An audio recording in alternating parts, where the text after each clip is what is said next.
Hey, what is up guys, Nell is here from niuxtech, and today we have a special unboxing video of the latest POCO X4 Pro smartphone.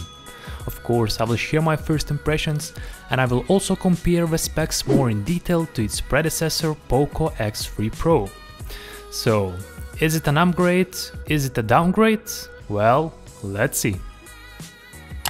The review unit I'm unboxing right now comes with 8 gigs of RAM and 256 gigs of internal storage.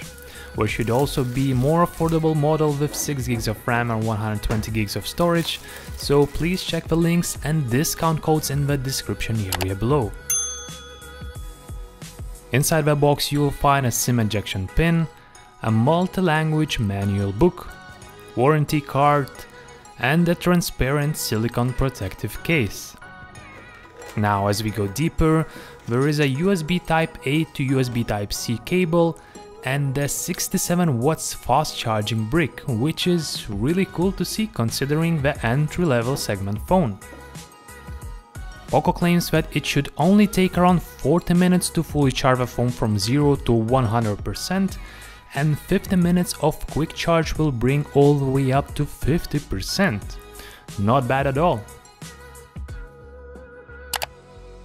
The overall design and build quality is solid. I do like this more squarish shape of the phone, and the shiny back color visually looks more sexy and premium compared to the POCO X3 Pro.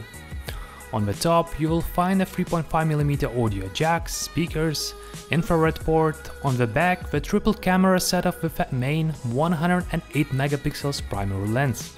On the right side, volume up, volume down and power physical buttons, and finally on the bottom, a SIM and microSD card slot, USB-C charging port and another speaker.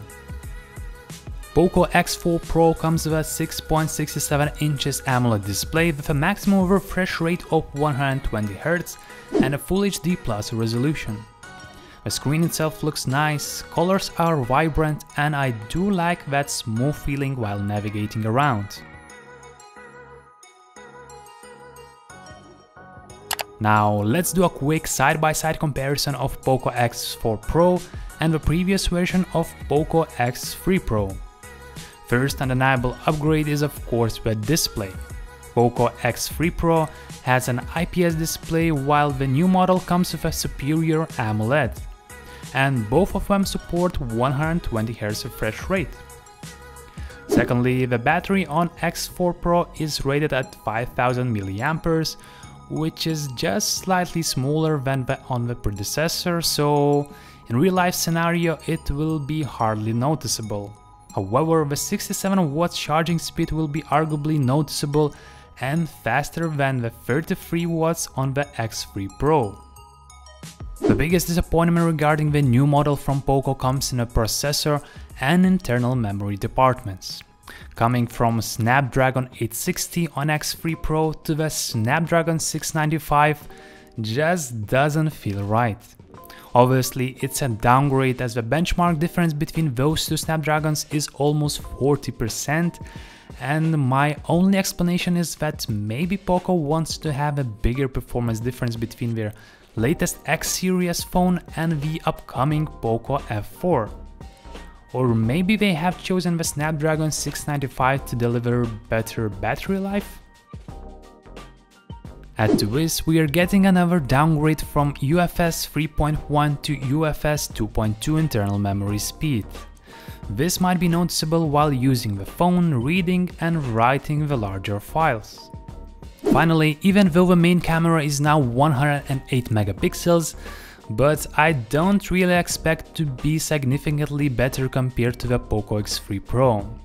I'll do more detailed camera review later, but for now I can say that video capabilities are pretty disappointing. No 4K option, no 60fps, only Full HD with 30fps max due to the chip limitation. At the end of the day, we can see some upgrades and some disappointing downgrades with a new POCO X4 Pro. So the final judgment depends on the price of this new entry-level phone.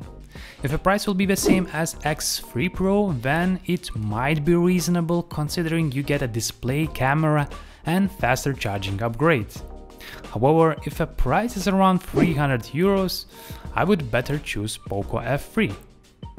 Anyways, let me know what do you think about this POCO X4 Pro phone in the comments below, and if you liked my video, please smash that thumbs up and subscribe if you want to see the latest tech reviews.